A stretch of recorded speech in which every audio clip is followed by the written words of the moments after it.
నిన్న 35 మంది కార్పొరేషన్ చైర్మన్లు ఇచ్చినాం. మీరు ఒక్కసారి పేర్లు చదువుని, ఒక్క పైరవికారు లేడు, ఒక్కడు ఎవడో ఎక్కడి నుంచో వచ్చిండని లేదు. ఎస్సీ ఎస్టీ బీసీ మైనారిటీ సెల్లుల చైర్మన్లకు ఇచ్చినాం, జిల్లా పార్టీ అధ్యక్షులకు ఇచ్చినాం. మొన్న ఎమ్మెల్యే టికెట్ ఏదైనా అనుకోని పరిస్థితుల్లో రాకపోతే వాళ్ళందరికీ ఇచ్చినాం.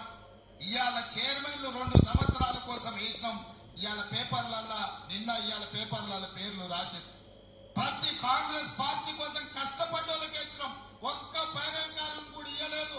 మొట్టమొదటిసారి కాంగ్రెస్ పార్టీ చరిత్రలో ఈనాడు రాహుల్ గాంధీ, సోనియా గాంధీ గారు, మల్లికార్జున ఖర్గే గారి నేతృత్వంలో నిజమైన కాంగ్రెస్ పార్టీ కార్యకర్తలకు న్యాయం జరిగింది.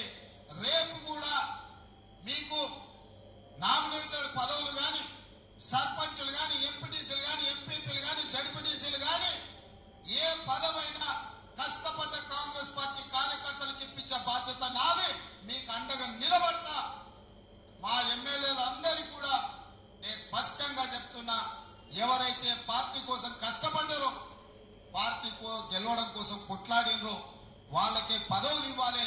ఇవాళ కార్యకర్తలు అక్కడ ఉంటేనే మనం ఇక్కడ ఉంటాం. వాళ్ళే అక్కడ లేకపోతే మనకి వేదిక ఉండదు, కుర్చీ కూడా ఉండదు అని చెప్పి మా ఎమ్మెల్యేలందరికీ నేను చెప్పదలుచుకున్నా.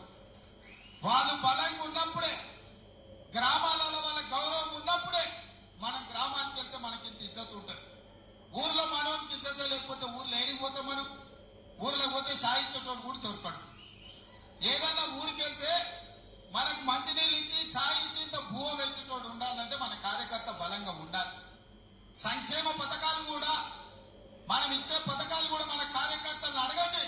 మన కోసం కష్టపడ్డ వాళ్ళు ఎవరున్నారో వాళ్లకు ఇవ్వండి అని చెప్పి నేను ఎమ్మెల్యేలందరికీ సూచన చేస్తున్నా. ఎందుకంటే పార్టీ బలపడ్డప్పుడే, పార్టీ బలంగా ఉన్నప్పుడే మన ప్రభుత్వం బలంగా ఉంటుంది. సోనియా గాంధీ గారు, రాహుల్ గాంధీ గారు నాకు అదే మాట చెప్పింది. కార్యకర్తల్ని కాపాడే బాధ్యత నీది.